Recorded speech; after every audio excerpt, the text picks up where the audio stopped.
Okay, good afternoon. Today is Thursday, June the 4th, and today we're going to talk about section 15.6, which is all about what we call time dilation. So, if you think about the idea that that the speed of light is constant regardless of the frame of reference, then using the formula that we learned for speed way back when, um, in terms of uh, velocity, remember that velocity is equal to distance over time. All right. Now, the velocity in this case is the speed of light, which we abbreviate as c. So if c is a constant, then if distance increases, time has to increase as well. Now, put the math aside for a minute, and let's consider this scenario. All right. Let's say you're standing in the middle of a village park, and there's a big ornate clock sitting in the middle of the park that reads 12 o'clock. All right. That both hands are pointing straight up toward the 12. Now, if an alien spying on you from a faraway planet sees the clock reading at 12 o'clock, all right, that's only going to happen a long time afterwards, because the light ray that's being reflected off of the clock and out into outer space, a million or bajillion miles, is going to take some time in order to reach there. All right. And because if you rearrange the time is going to equal the distance divided by the speed of light. All right. And so that's what we're dealing with here. And so as the distance gets further and further, the speed of light and remains the same. That means that the time is going to get further and further. All right. So because it takes light, a year, let's say, a light year, literally, to reach a distant planet, then the alien will only see the clock strike 12 a year after you see the clock strike 12. All right. Think about that a minute. All right. Let me say that again.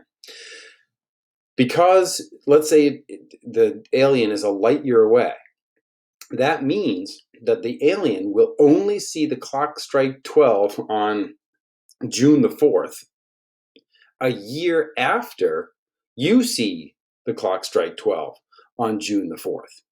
All right, because it took a year for that light to actually reach the alien's eyes. All right. Now, that's all fine and good, I hope. Let's look at this a little bit in a slightly different way here. All right. I'm going to move my ugly mug up into the corner here. And again, we're going to start with that very same clock. All right. So we're considering a clock sitting in the middle of a village park that reads 12 p.m. Now, let's say that you're standing in the park and standing perfectly stationary. If you stand perfectly still, then you're going to see the clock move into the future at 60 seconds per minute. All right, think about that. All right, think about that. All right, 60 seconds per minute. Okay, that's the rate at which time moves on planet Earth. Okay, and so as long as you're standing perfectly still, then it's going to take 60 seconds for the clock to reach 12:01, and another 60 seconds to reach 12:02, and another 60 seconds to reach 12:03, and so on, and so on, and so on. So if you stand perfectly still, you're not changing your distance, the space that you're moving, and only time is moving forward. So according to the space-time continuum, only time is in motion at that point. Now, at the other extreme, let's say that you move away from the clock at the speed of light. All right, that, remember, the speed of light is abbreviated as a lowercase c.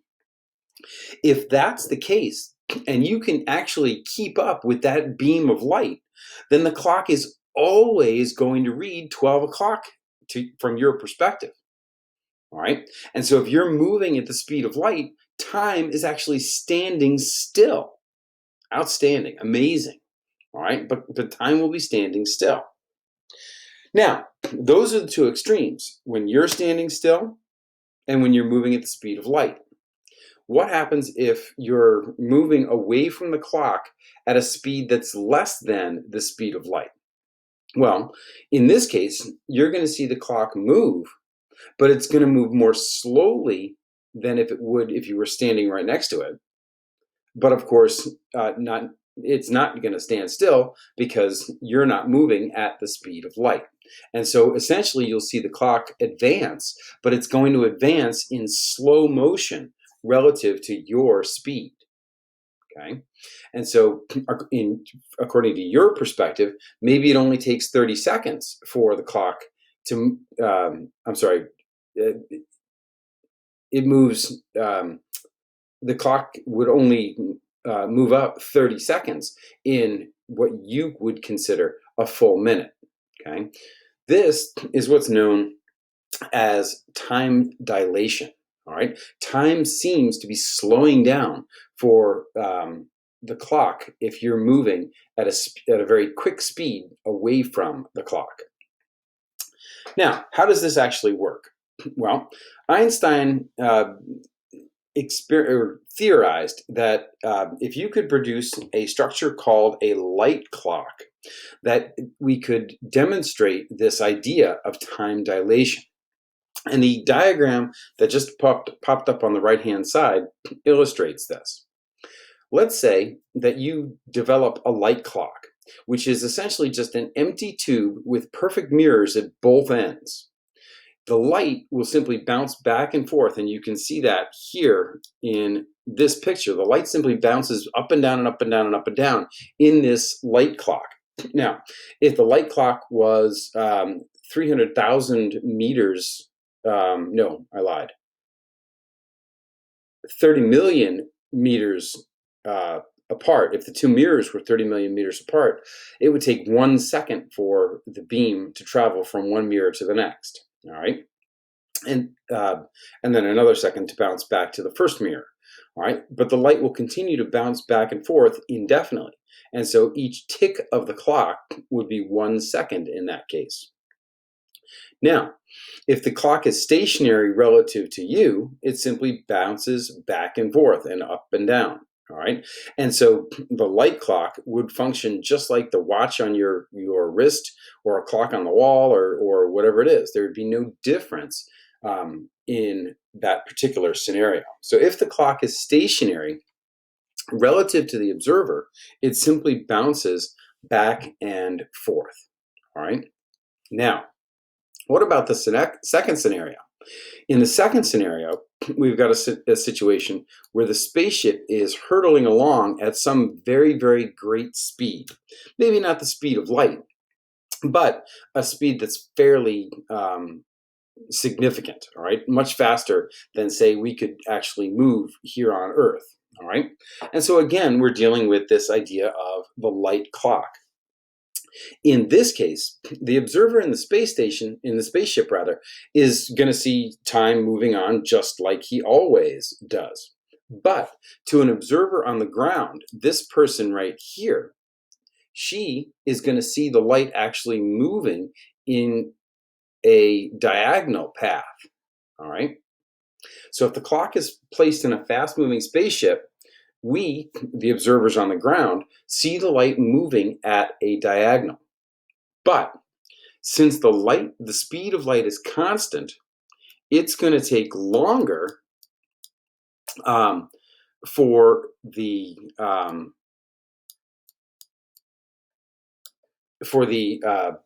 light to actually reach the next mirror, right? From our perspective on the ground.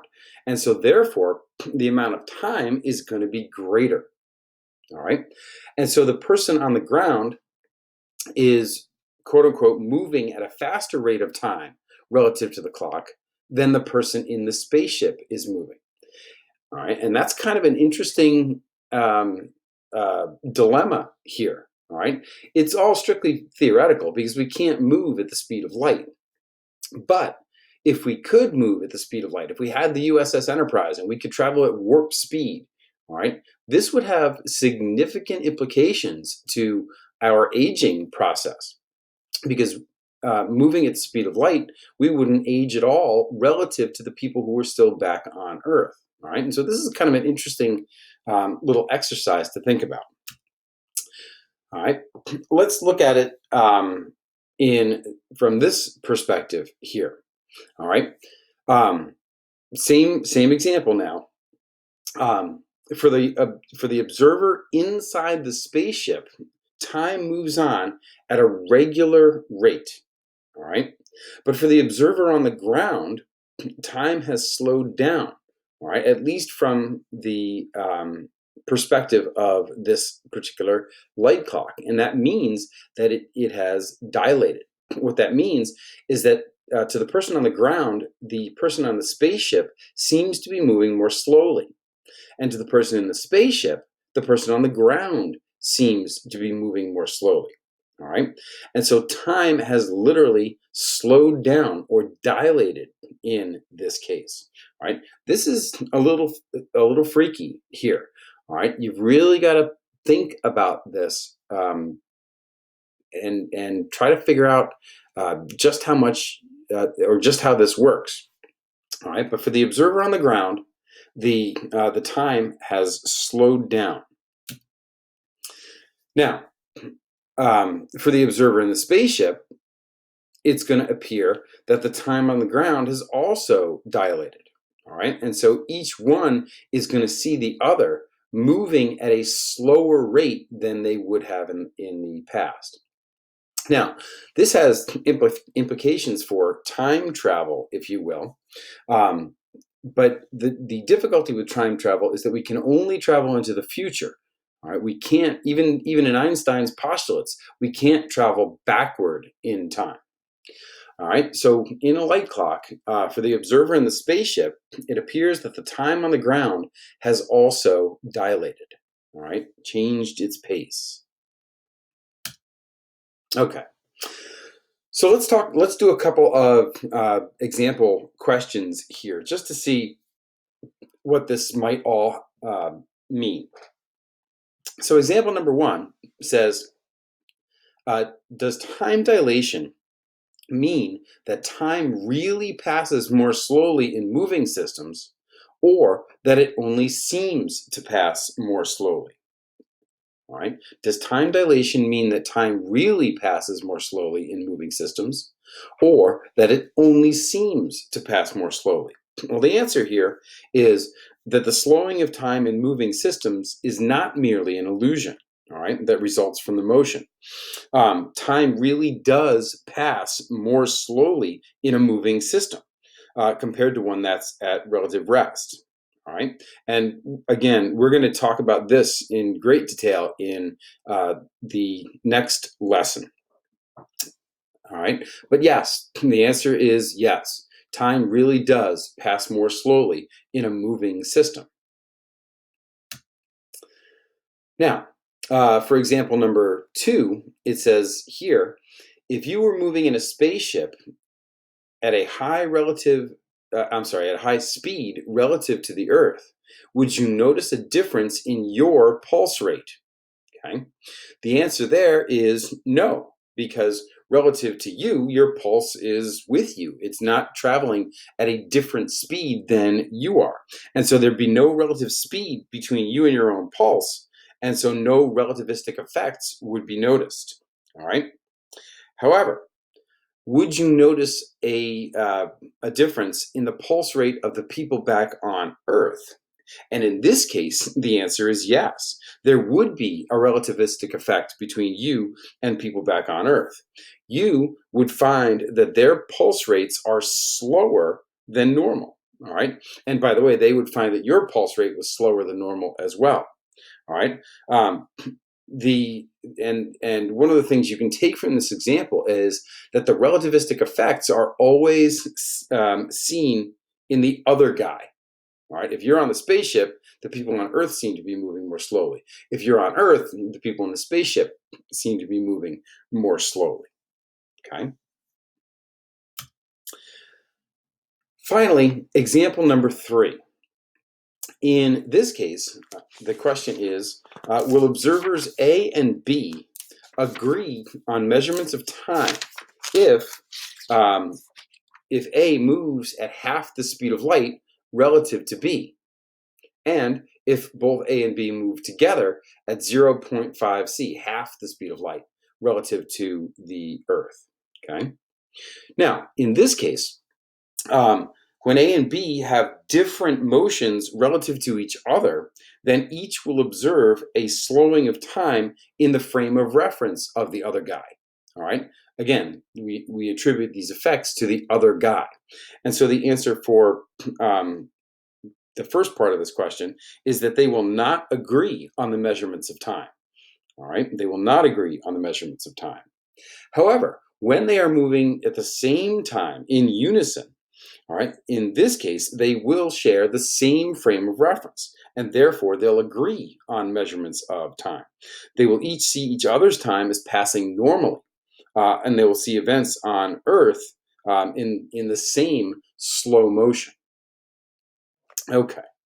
So this was a kind of freaky little lesson, and I hope it's getting you to think outside the box a little bit. All right, the theory of relativity can be a mind blowing thing, and it really does take a little bit of reading, a little bit of thought, and a little bit of analysis.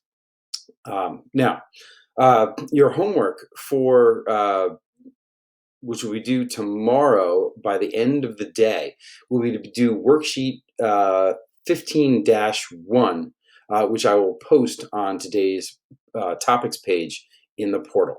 Okay, just so that you know, up and coming are the review questions for chapter 15. And next week, at some point, maybe Tuesday, I think ish, we'll have our very last review assessment activity. So there we are. I hope you had a wonderful lesson. Think about this stuff. Read section 15.6 in your textbook, and I will see you soon.